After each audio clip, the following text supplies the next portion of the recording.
10 taon na po ang nakalipas. Year 2002 ng ating pong pasimula ng kamay ni Jesus. Punong-puno ng pagpapala, punong-puno ng biyaya ang kamay ni Jesus.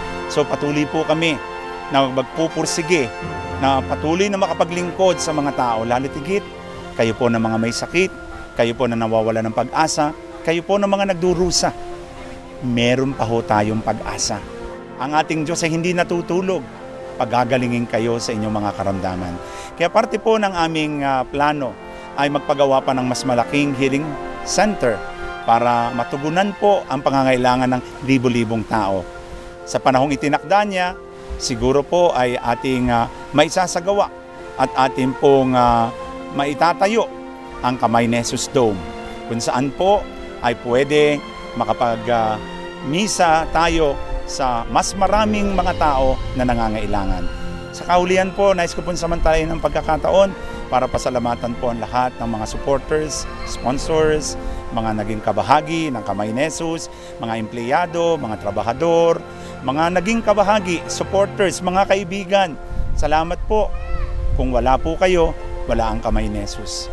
Kung wala po ang inyong panalangin, kung wala po ang inyong suporta, wala po ang Kamay ni Jesus.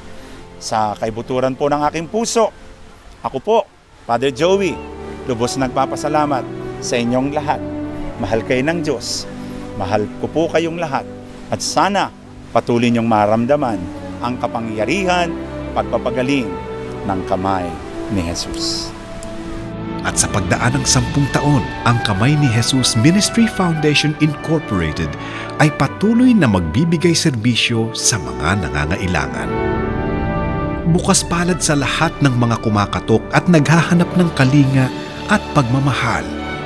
Magbibigay pag-asa sa mga pinanghihinaan ng loob. Magpapagaling sa mga may karamdaman.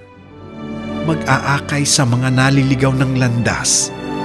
Mananatili ninyong kasama at sandalan.